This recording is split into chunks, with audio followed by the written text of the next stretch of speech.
हरि ओम श्री गुरुभ्यो नमः सर्वगुरुभ्यो नमः श्री भैरवाय नमः श्री प्रत्यंगराय नमः। இன்றைக்கு நமது பாரதம் சனாதன தர்மத்திலே ஒரு காலத்திலே எங்கும் வியாபித்து உலகெல்லாம் ஆட்சி புரிந்த இந்த சனாதன தர்மம் இன்றைய காலகட்டத்திலே அந்நிய தேச விரோத சக்திகளாலும் நம்முடைய தேசத்தில் உள்ள தேச துரோகிகளாலும் இன்றைக்கு இந்த சனாதன தர்மத்திற்கு ஓர் சவால் ஏற்பட்டிருக்கிறது. இதனால் நம்முடைய பாரதத்தின் கலாச்சாரம், பண்பாடு, ஆன்மீகம் இவை அனைத்துக்கும் சனாதன தர்மத்திற்கும் ஓர் களங்கம் கற்பிக்கப்பட்டு வருகிறது. சில சமூக விரோதிகளாலும் தேச துரோகிகளாலும் அந்நிய தேச கைக்கூலிகளாலும் இந்த சனாதன தர்மத்தை களங்கப்படுத்தவும் நம்முடைய இந்து தர்மத்தின் அனைத்து ஆன்மீக நிலைகளையும் அவர்கள் மக்கள் மத்தியிலே அவநம்பிக்கை ஏற்படுத்தும்படி ஓர் இயக்கமானது, பல இயக்கங்கள், தேச துரோக இயக்கங்கள் இயங்கி வருகின்றன. இவற்றையெல்லாம் கருத்தில் கொண்டு இந்த வருகின்ற பாராளுமன்ற தேர்தலிலே நம்முடைய பாரதத்திலே நல்லதொரு சனாதன தர்மத்தினுடைய ஆட்சி மலர வேண்டும். இன்றைய சூழ்நிலையிலே பூகம்பம், சுனாமி, நிலநடுக்கம், பெரும்பெள்ளம், புயல் போன்ற இயற்கை சீற்றங்களாலும் சூது, வாது, பொறாமை, கபடம், கொள்ளை, கொலை என்கின்ற ஓர் சமூக குற்றங்களாலும் இன்றைய காலகட்டத்தில் மக்களுடைய மனங்கள், குழந்தைகளுடைய மனங்கள் தீய பழக்க வழக்கங்களாலும் தீய எண்ணங்களாலும் பாதிக்கப்பட்டு அதனால் சமூகத்திற்கு ஒரு பெரிய பங்கம் ஏற்பட்டு இருக்கிறது. அது மட்டுமல்லாமல் துர்மரணம், அகால மரணம், திடீர் விபத்து, கொலை, கொள்ளை போன்ற சம்பவங்களாலும் கடன், வியாதி, தீராத வியாதி, பெரும் வியாதி போன்ற பல கஷ்டங்களாலும் வேலையில்லா திண்டாட்டம், வறுமை, கடன் போன்ற பல பிரச்சனைகளாலும் மக்கள் ஆற்றொணா துயரில் ஆழ்ந்திருக்கிறார்கள்.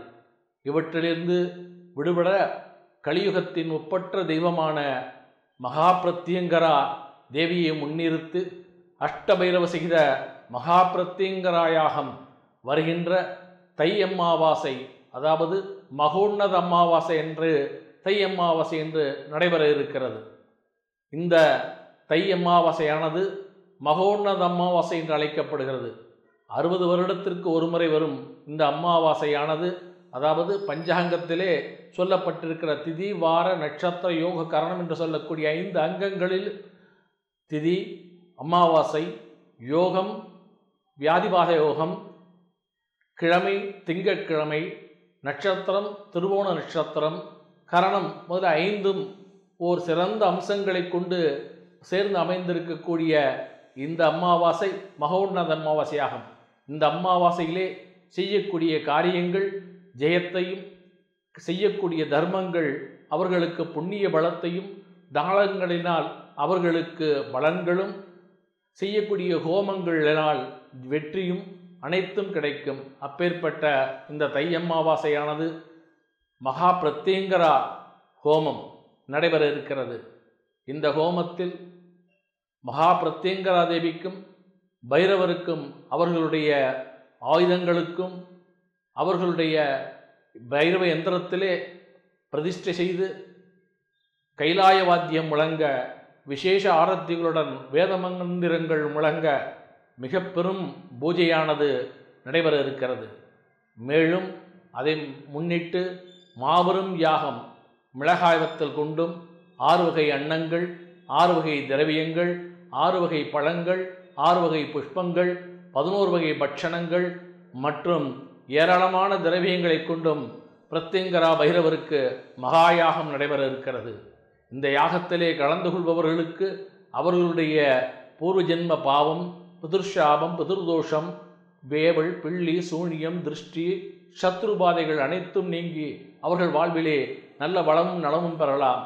எனவே வருகின்ற தை அமாவாசை என்று 4/2/2019 திங்கட்கிழமை என்று சென்னை மேற்கு மாம்பலம் அயோத்தியா அஸ்வமேத மகா மண்டபத்தில் மாலை 6 மணி அளவில் நடைபெறவிருக்கும் இந்த மகா யாகத்திலே அனைவரும் கலந்து கொண்டு நம்மளுடைய தேசத்தை காக்கவும், அனைவருடைய குடும்ப நலமும், நம்மளுடைய சனாதன தர்மமும், நம்மளுடைய கலாச்சார பண்பாடு அனைத்தையும் காப்பாற்றவும், எதிரிகளிலிருந்து வெற்றியையும், சனாதன தர்மத்திற்கு எதிராக குரல் கொடுப்பவருடைய அநியாயத்தை அடக்கவும், அந்த எல்லாமல்ல கலியுகத்தின் ஒப்பற்ற தெய்வமான அதர்வண பத்ரகாளி என்று அழைக்கப்படுகின்ற மகா பிரத்யங்கரா தேவிக்கும் பைரவருக்கும் நடக்கின்ற யாகத்திலே அனைவரும் கலந்து கொள்ளுமாறு அன்புடன் அழைக்கின்றேன். இந்த மகா பிரத்யங்கரா யாகத்திற்கு தேவையான புடவை, மிளகாய் வற்றல், நீட்டு மிளகாய் வற்றல், வேப்பெண்ணெய், வெண்கடுகு மற்றும் தேன், நெய் போன்ற ஹோம திரவியங்கள் அனைத்தும் பெருவாரியாக எல்லோரும் வழங்கலாம். மேலும் நடைபெற இருக்கின்ற அன்னதானத்திற்கும் குண்டத்திலே ஆகுதி கொடுக்கக்கூடிய அனைத்து வகை பிரசாதங்களுக்கும் பட்சணங்களுக்கும் பொதுமக்கள் தங்களால் இயன்ற உதவிகளை நேரடியாக வந்து வழங்கலாம். மேலும் இந்த அமாவாசை தினத்திலே நடைபெறுகின்ற இந்த யாகத்திலே அனைவரும் ரூபாய் 500 செலுத்தி சங்கல்பம் செய்து பலனடையுமாறு கேட்டுக்கொள்கிறோம்.